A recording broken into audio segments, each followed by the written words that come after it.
Sekali lagi, Mazmur pasal 24, ayat yang pertama hingga ayat yang ke-10. Firman Tuhan berbunyi demikian.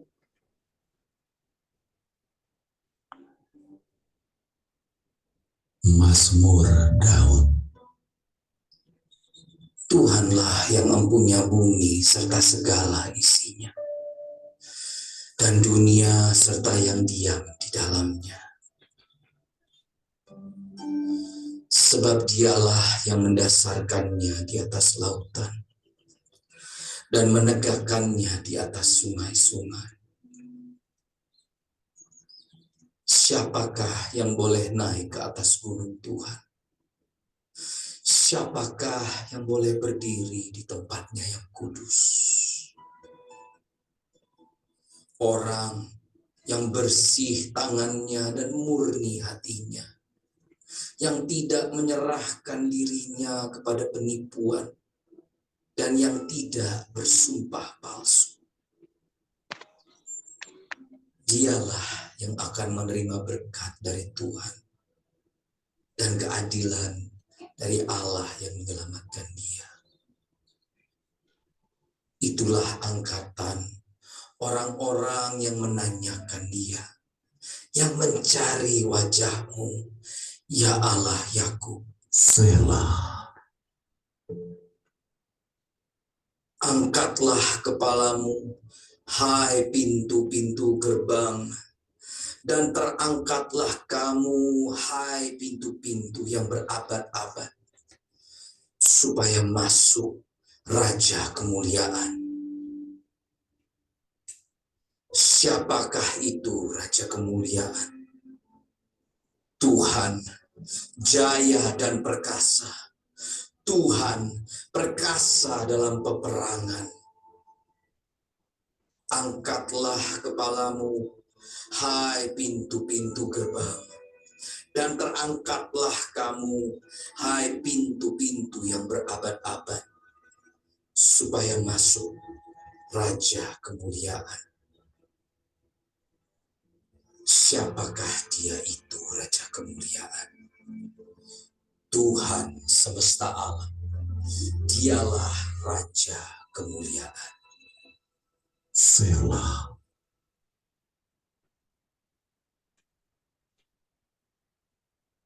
Demikian firman Tuhan pada malam ini. Sebelum kita mendengarkan perenungan singkat pada malam ini, mari kita sama-sama melakukan doa, kita berdoa. Terima kasih Tuhan Yesus, kami sangat bersyukur kepada-Mu buat kesempatan di malam ini. Kami telah dikumpulkan bersama-sama, kami yang hadir pada offline maupun online. Kami sangat rindu untuk memuji nama Tuhan. Kami sangat rindu sekali untuk mendengarkan kebenaran Tuhan. Buat teman-teman kami yang terlantar, yang belum pernah mendengarkan firman Tuhan, malam ini kami mendapatkan kesempatan. Tuhan mengundang kami, sehingga pada malam ini juga kami akan menikmati pemberian yang bermanfaat ini. Ini kami Tuhan Yesus, urapi kami yang sementara hadir pada saat ini. Hati kami yang sementara mengeras, kiranya Tuhan buat lembut, biar firman Tuhan ini tetap tinggal, tetap bertahan, menjadi pedoman, menjadi motivasi di dalam setiap masalah kehidupan kami. Ini kami Tuhan Yesus, dalam nama Tuhan Yesus kami berdoa. Amin.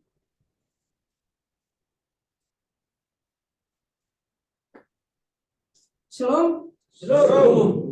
Baik, terima kasih banyak. Selamat datang kepada teman-teman, baik yang offline maupun online. Teman-teman, biasanya kalau kita melihat ketika tamu berkunjung ke rumah kita, ada beberapa hal yang harus perlu kita persiapkan. Apalagi tamu yang berkunjung ke rumah kita itu adalah tamu yang sangat istimewa. Misalnya, kita tahu di sini ada gambar Kim Jong Un. Siapa sih yang tidak kenal Kim Jong Un? Kim Jong Un ini adalah presiden yang biasa kita kenal dengan tangan besi. Karena saking eksekusinya, biasanya kalau yang lewat, masyarakatnya harus tidur di tanah, ada sampai menangis-menangis. Menangisnya bukan bersuka cita menyambut dia, tetapi karena terpaksa. Mereka sementara membutuhkan kebebasan. Kenapa? Karena negara ini, negara Korea Utara, kita mengenal mereka sebagai negara komunis, menganut paham komunis. Sehingga ketika ia baru muncul saja, banyak yang sudah menangis. Karena menangisnya itu hanya dengan motivasi yang berbeda. Itulah yang diajarkan Pak Kim Jong-un ini kepada masyarakatnya. Untuk itu tema kita malam ini adalah sambutlah dia, raja di atas gelar raja. Sambutlah dia, raja di atas gelar raja. Teman-teman, firman Tuhan terkhususnya di ayat yang pertama, di sana Daud sedang menceritakan kita atau mengingatkan kita kepada sebuah peristiwa yang terjadi pada masa lalu. Ayat yang pertama, Mazmur Daud, Tuhanlah yang punya bumi serta segala isinya, dan dunia serta yang diam di dalamnya. Daud sedang mengutip Kejadian pasal 1. Pada mulanya Allah menciptakan langit dan bumi. Tidak hanya itu, di ayat yang kedua juga. Di ayat yang kedua, sebab dialah yang mendasarkan di atas lautan dan menegakkan di atas sungai-sungai. Ternyata Daud sedang melihat kembali di dalam proses penciptaan. Di dalam ayat 9 dan ke-10 di dalam Kejadian pasal 1. Berfirmanlah Allah, hendaklah segala air yang di bawah langit berkumpul pada suatu tempat, sehingga kelihatan yang kering, dan jadilah demikian. Lalu Allah menamai yang kering itu darat, dan kumpulan air itu dinamainya laut. Allah melihat bahwa semuanya itu baik. Tujuan Raja Daud supaya apa? Supaya kita terus memuji Tuhan. Kenapa? Karena hanya Tuhan saja yang layak dipuji. Karena ia sanggup menciptakan bumi, menciptakan langit, menciptakan segala sesuatu yang ada di dalamnya.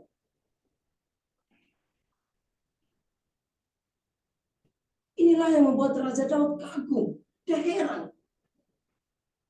Dia merasa takjub ketika melihat karya Tuhan. Misalnya begini, ketika teman-teman main-main atau healing ke pantai zaman sekarang, healing ke pantai dan di sana teman-teman lihat ada gunung dan ada laut di sana. Mazmur Daud tujuannya supaya kita langsung melihat, ternyata gunung ini Tuhan yang ciptakan pada masa lalu. Oh, laut ini, laut yang indah ini Tuhan yang ciptakan. Tuhan aku yang pernah ciptakan pada masa lalu. Tapi Kakak Ronald, kalau si Joy sudah di samping, selamat jalan. Itu bukan memuji Tuhan lagi, tapi nanti terjadi apalagi gombalan mau di tengah pasir. Rambutmu bagaikan ombak di pesisir pantai. Kulitmu bagaikan pasir di pinggir laut. Bagaimana kalau rambutnya keriting? Rambutmu bagaikan terumbu karang di tengah laut. Sedangkan kulitmu bagaikan batu karang di pinggir laut. Kita lupa memuji Tuhan. Sedangkan tujuan Daud jelas. Manusia ingin melihat karya Tuhan. Yang kedua, kita tergerak supaya memuji Tuhan. Itu tujuan dari Daud. Kenapa? Karena hari pertama sampai hari ke-6 Tuhan menciptakan dunia dan segala isinya tanpa ada alat bantu. Kuli bangunan kerja saja harus ada semen, harus ada pasir, harus ada apa lagi? Batako. Harus ada berbagai macam hal yang kita perlukan untuk membangun sebuah rumah. Nah, ini Tuhan menciptakan hanya sederhana saja. Berfirmanlah, ayo jadilah laut. Kemudian kemudian laut itu jadi. Jadilah gunung. Kemudian gunung itu jadi. Sangat sederhana. Inilah yang harus kita kaget juga. Kita kagum. Karena Tuhan saja yang layak melakukan hal-hal seperti itu. Teman-teman, hari ini kita tahu Tuhan itu ajaib. Tuhan itu maha kuasa. Tuhan itu maha perkasa. Dia sanggup menciptakan langit, yang ujungnya hampir sampai ke langit. Maaf, yang ujungnya tidak ada batas. Dia sanggup menciptakan laut yang luasnya tidak ada batas juga. Begitu pula dengan gunung, tingginya hampir sampai ke langit. Tetapi, teman-teman, ada satu pertanyaan yang Raja Daud mau tanyakan kepada kita semua, baik offline maupun online. Di ayat yang ketiga, siapakah yang boleh naik ke atas gunung Tuhan? Siapakah yang boleh berdiri di tempat yang kudus? Sederhananya begini pertanyaannya. Setelah teman-teman sudah pelajari, Tuhan itu ajaib, Tuhan itu maha kuasa, maha perkasa. Tipikal orang seperti apakah yang bisa datang menghadap Tuhan atau bisa bergaul dengan Tuhan? Ibaratnya Presiden Jokowi ini. Kira-kira orang seperti apakah yang bisa datang main-main sama Presiden Jokowi?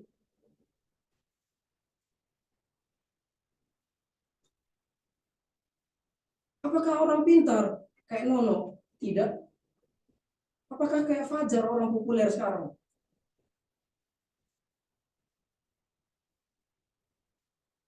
Atau orang yang setiap hari pegangnya kitab suci? Oh, atau vikaris, atau pastor, atau jemaat Tuhan? Tidak ada, teman-teman.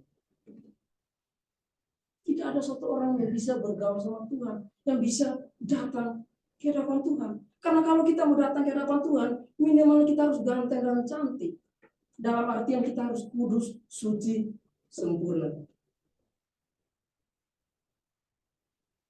Sehingga perlu dicatat, pertanyaan ini sebenarnya adalah pertanyaan sindiran kepada kita yang setiap hari melakukan dosa.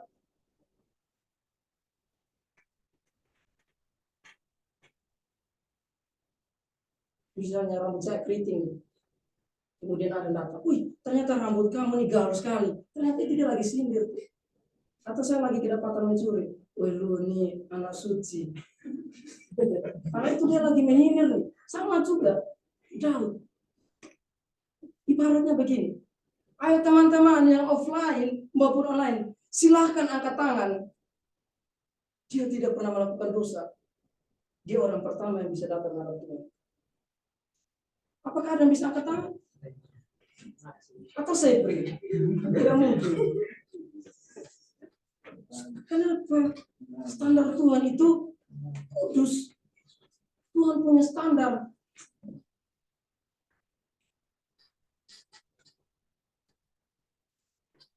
Jokowi saja punya standar. Ketika seseorang yang memasuki istana negara, minimal dia harus berpakaian batik. Kalau tidak batik, oh sorry, itu tidak bisa masuk. Itu syarat dari presiden. Bagaimana Tuhan? Tuhan juga punya syarat. Minimal kamu harus ganteng, suci, kudus, murni. Tapi tidak ada rasul.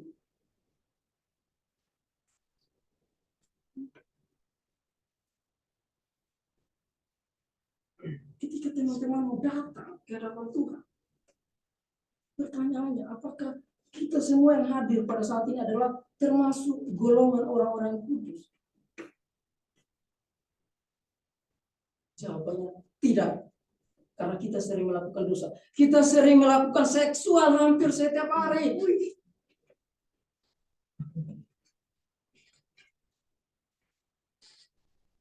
Kita sering membunuh. Sering tendang bapak, sedang tendang ibu.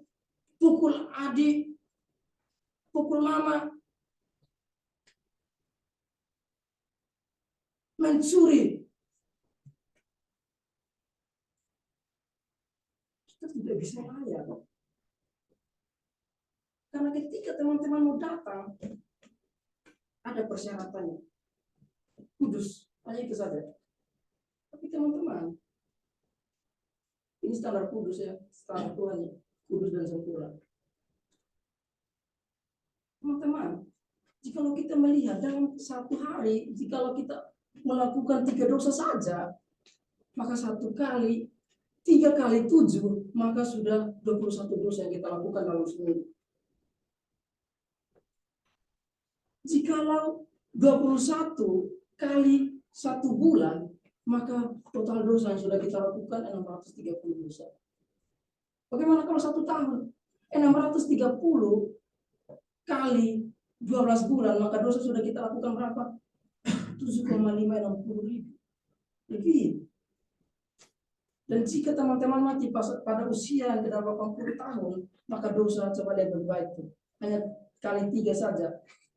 Itu juta bunyinya. Ini baru 3 dosa nih. Tapi saya yakin kita anak muda bukan 3, 5 ke atas. 20. Belum lagi dosa yang keluar dari mulut, dari pikiran, dari perilaku kita.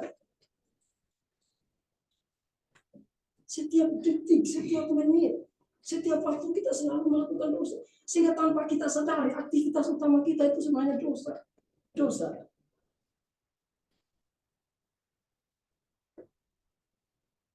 Inilah kita adalah orang-orang yang tidak bisa layak. Kita tidak layak datang ke tempat Tuhan yang kudus itu. Ke surga. Ke tempat Tuhan yang kudus itu. Bayangkan saja, jika teman-teman lagi mancing di pantai, oh maaf, mancing di sawah nih. Main lumpur di sana, kemudian tubuh teman-teman semua, badan semua nih, baju semua lumpur nih. Apakah teman-teman bisa masuk main-main ke tempat Jokowi, istana presiden? Tidak mungkin.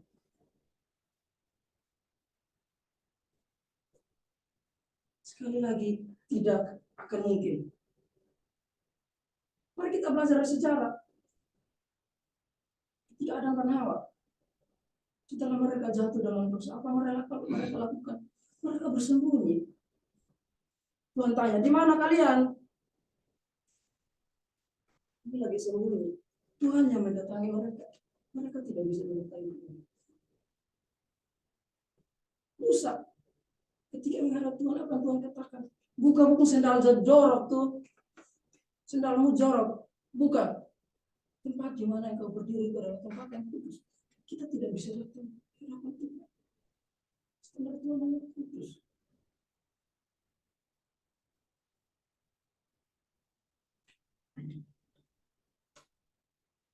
Masalahnya apa? Masalahnya dosa, dan dosa. Itu saja masalah terbesarnya. Dosa itu apa? Dosa itu pelanggaran terhadap firman Allah. Jadi ketika teman-teman main ke Timor Leste di perbatasan, dan teman-teman tidak bisa langsung kasih masuk kaki ke perbatasan, tidak mungkin. Orang yang masuk harus ada visa, harus ada paspor minimal.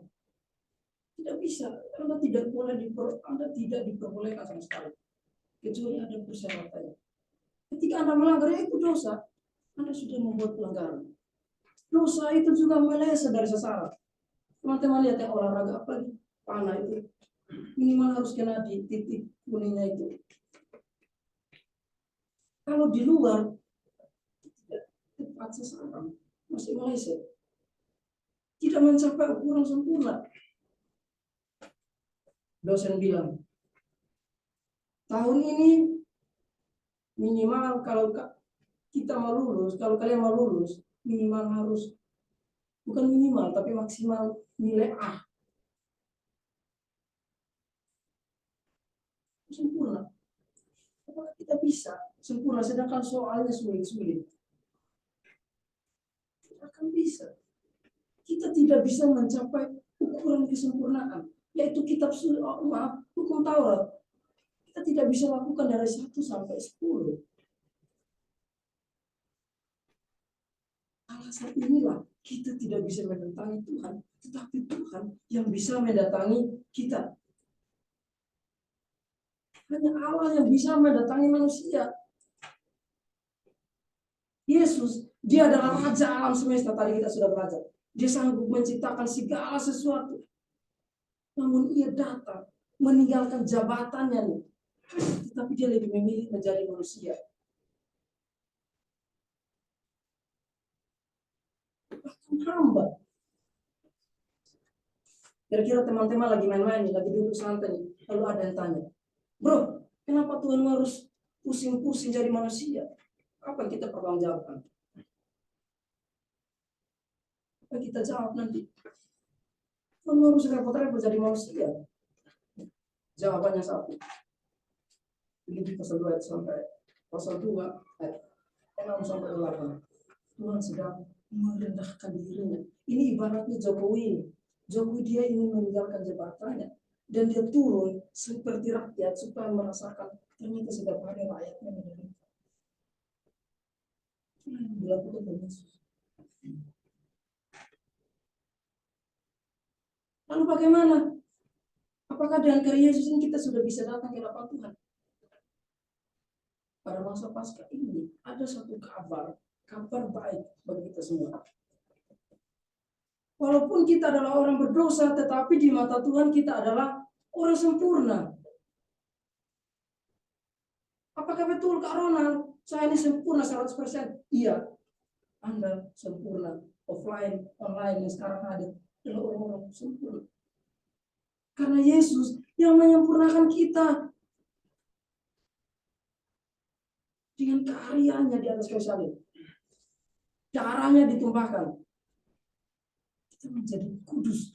Kita menjadi sempurna.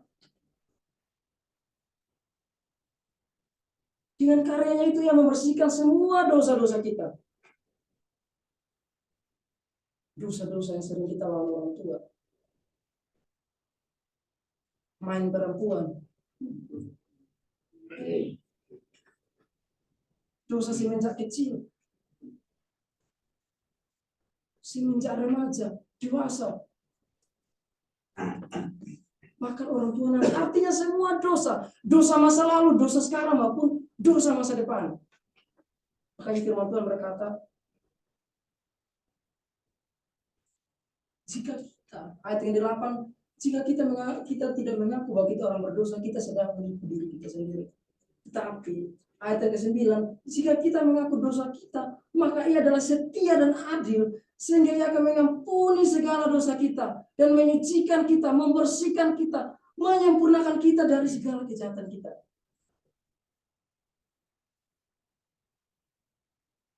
Apalagi ketika Allah mengutus Allah Kudus dalam hati kita, kita menjadi orang-orang sempurna, sehingga Tuhan menyebut kita, kamulah bangsa yang terpilih, kamulah umat yang kudus. Kita adalah umat yang kudus, sempurna. Tapi perlu dicatat, Allah tidak melihat kita, tetapi Allah melihat kesempurnaan Yesus. Karena hanya Tuhan Yesus saja yang tidak bisa melakukan dosa. 1 sampai 10 dia lolos. Maksudnya kita kudus seperti kertas, persis seperti kertas. Tetapi ingat, di sampulnya Tuhan Yesus, Allah Bapa dia hanya lihat sampulnya saja ada Tuhan Yesus. Dia tidak mau lihat kita. Lalu apakah saya sudah sempurna nih? Apakah saya harus berbuat dosa lagi? Tuhan berkata apa? Apakah saya harus berbuat dosa supaya bertambah kasih karunia itu? Paulus bilang apa? Sekali-kali tidak. Kita sudah tinggal di dalam kasih karunia. Kita dikuduskan untuk berjuang melawan dosa. Ketika teman-teman mau lakukan, misalkan mau pencuri, kemudian ada hati lah, oh jangan, lebih baik jangan sudah. Ketika teman-teman melakukan hubungan seksual ini misalnya, kemudian teman-teman melakukan, tetapi ingat, ada notifikasi, ada SMS dalam hati. Woi, antara ya dan tidak, antara ya dan tidak. Kalau tidak, selamat jalan. Tapi kita harus ikut mana? Ya atau tidak, ya atau tidak. Ada 2 pertimbangan. Kita dikuduskan untuk melawan dosa. Jadi kalau ada dosa di depan mata, ada 2 jawaban. Mau pilih mana? Lari atau mau lanjut? Tetapi kakak, aduh ini bagaimana? Ada di depan mata nih, selamat jalan.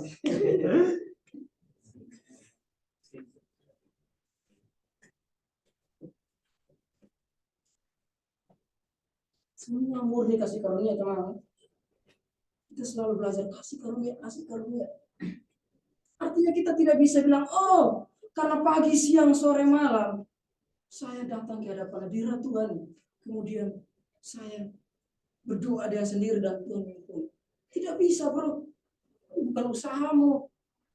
Buktinya Tuhan Yesus dikorbankan, baru kita diampuni. Kita tidak bisa bilang, oh percaya dan mengikuti Yesus adalah keputusan aku. Keputusanmu. Sedangkan firman Tuhan berkata apa? Bukan kamu yang memilih aku, tetapi aku yang memilih kamu. Mengikuti Yesus keputusanku. Bukan keputusanmu, Tuhan yang memilih.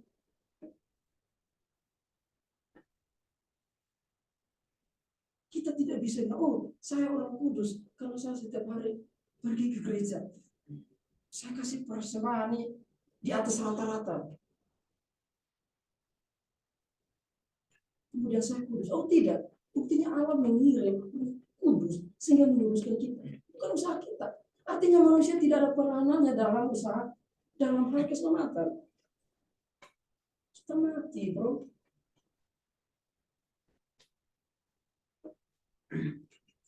Murni kasih karunia. Mas Ronald, sekarang kan saya sudah sempurna nih. Apakah saya sudah layak datang ke hadapan Tuhan? Ya, Anda sudah bisa. Karena Anda sudah memenuhi syarat Tuhan, yaitu kudus dan sempurna. Sudah bisa. Ilustrasinya begini. Teman-teman mau kerja di ini apa nih, perusahaan. Kemudian bos bilang, harus ada ijazah. Kemudian teman-teman kasih, oh ini ada ijazah nih Pak. Langsung teman-teman dipersilakan untuk bekerja. Modelnya begitu. Harus ada persyaratan, tapi persyaratannya sudah lolos. Tapi ingat, persyaratan ini Tuhan yang lakukan.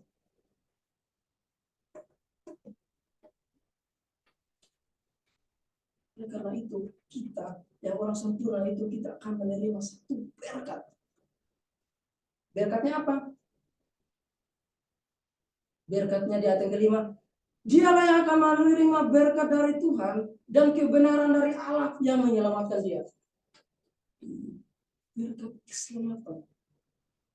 Berkat kebenaran yang hanya Allah saja yang punya. Manusia tidak ada kebenaran jenis begini. Karena di depan manusia, ya salah tetap salah. Ada hukumannya di penjara. Kalau di depan Tuhan, ya salah masih hukum. Oh Anda masih dibenarkan. Berkat. Iya. Misalnya begini nih. Om Feki nih, bunuh saya nih. Dia bunuh saya nih. Kemudian saya sama Feki diperhadapkan ke hakim. Dan tiba-tiba jaksa bilang, Om Feki harus dihukum hukuman mati. Walaupun Om Feki bilang, aduh ampuni saya berjanji saya tidak akan lakukan lagi. Saya mau bertobat nih. Tapi hakim itu adil. Dia harus menghukum Om Feki nih. Tetapi tiba-tiba hakim bilang begini, oh jangan, itu saya punya anak. Jangan apa-apakan dia. Walaupun dia nih orang berdosa, tetapi Tuhan bilang, tidak boleh. Karena dia ini orang benar di hadapan saya.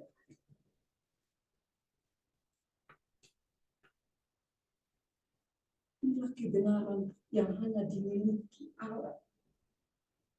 Allah adil, dia pasti menghukum semua orang yang sering melakukan dosa. Hukumannya bukan penjara 20 tahun, 50 tahun tidak, tetapi hukumannya selama-lamanya menderita di dalam api. Tapi hari ini kita mendapat kabar baik. Yesus menyempurnakan kita dengan darahnya di atas kayu salib. Sehingga kita yang malam ini, offline maupun online, Tuhan bilang, kalian semua yang sering melakukan kesalahan, sekarang kalian ini adalah orang-orang benar. Amin. Kita adalah orang benar, walaupun sering melakukan dosa.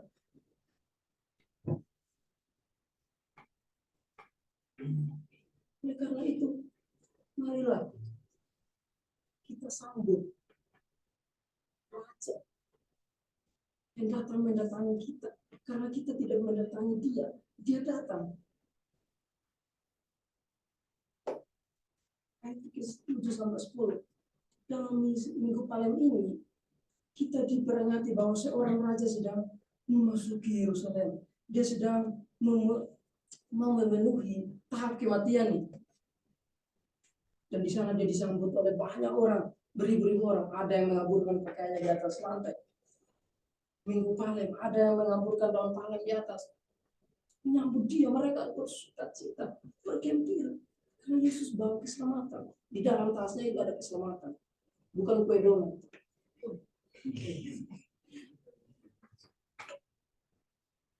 Ini ibaratnya Jokowi ini. Dia bilang ini, hari ini saya mau datang ke STT Lutheran.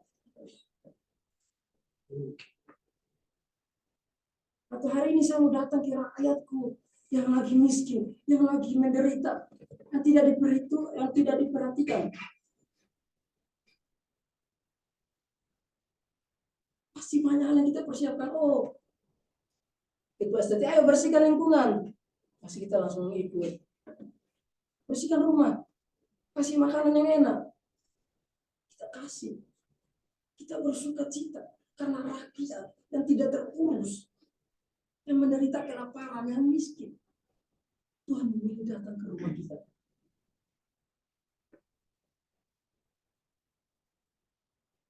Kita orang tidak terpandang, orang selalu direndahkan, tetapi Tuhan memilih datang kepada kita. Apalagi Yesus, dia adalah raja di atas segala raja. Raja yang menciptakan alam semesta, tadi kita sudah belajar. Tetapi dia memilih datang ke dunia, ingin merasakan seperti apakah yang kita rasakan. Makanya dia harus dilahirkan dulu, sampai di atas kayu salib. Supaya persis, oh ternyata setiap hari begini, dia rasa. Oleh karena itu teman-teman, dalam masa Paskah ini, mari kita menyambut Raja kita. Marilah kita menyambut dia, Raja di atas segala raja, dengan bersukacita. Amin. Amin.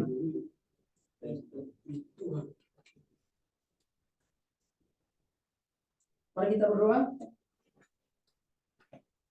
Kami sangat bersyukur kepada-Mu Tuhan di malam indah ini. Kami telah mendengarkan sampai kebenaran Tuhan. Kami telah melihat keajaiban Tuhan. Tetapi keajaiban itu telah Engkau tinggalkan. Engkau telah menderita seperti kami manusia. Engkau telah merasakan seperti apa kekurangan kami. Semua karena Engkau merendahkan diri. Engkau telah meninggalkan tahta-Mu yang kudus demi kehidupan kami. Biar agar kami bersekutu bersama-sama dengan Tuhan di kemudian di waktu-waktu yang akan datang. Kami pada malam ini juga kami berdoa buat kami semua sebagai pemuda. Kuduskanlah kami agar kami terus melawan dosa yang merupakan masalah terbesar kami. Kami tahu kami hidup di tengah situasi, di tengah dunia yang sudah rusak. Kami terkadang mengkhianati Tuhan, melanggar perintah Tuhan, walaupun kami sudah berkata kami tidak akan lakukan lagi. Tetapi kami puji dan syukur, kami menaiki segala sesuatu kepada-Mu. Dengan Putra-Mu Yesus Kristus, Engkau telah menyempurnakan kami dalam dosa, semua dosa kami. Oleh karena itu Tuhan, ajarlah kami, berikanlah kami iman, biar kami tetap di dalam Tuhan. Walaupun di dalam berbagai situasi krisis, banyak bahaya, Tuhan ajar kami, biar selalu mengingat kasih Tuhan. Kami juga berdoa buat orang-orang yang terlantar, para teman-teman kami yang belum mendapat pekerjaan. Tuhan memberkati mereka. Tuhan menolong mereka yang sementara mau ingin melanjutkan studinya tetapi tidak mendapatkan berkat yang lebih. Kami mohon Tuhan buka jalan bagi dia. Tuhan juga menolong bagi pemuda-pemudi yang pada saat ini banyak hal yang mereka hadapi. Masalah rumah tangga. Tuhan memberkati mereka yang sementara melanjutkan tahap selanjutnya dalam masa-masa pernikahan. Tuhan memberkati mereka juga. Ajar mereka tetap setia, ajar mereka tetap teguh di dalam iman. Kami juga berdoa Tuhan buat kami semua pemuda-pemudi. Tuhan memberikan kami hikmat agar dalam setiap proses perkuliahan kami, sekolah kami, SD sampai SMA, kami dapat menyelesaikan studi kami untuk hormat dan kemuliaan nama Tuhan dan untuk kebahagiaan orang tua kami juga. Ini kami Tuhan Yesus, ampunilah kami dari segala dosa kami. Dalam nama Tuhan Yesus, mari kita ucapkan doa Bapa kami. Bapa kami di surga, dikuduskanlah namamu, datanglah kerajaan-Mu, jadilah kehendak-Mu di surga. Berikanlah kami pada hari ini makanan kami yang secukupnya, dan ampunilah kami kesalahan kami, seperti kami juga mengampuni orang.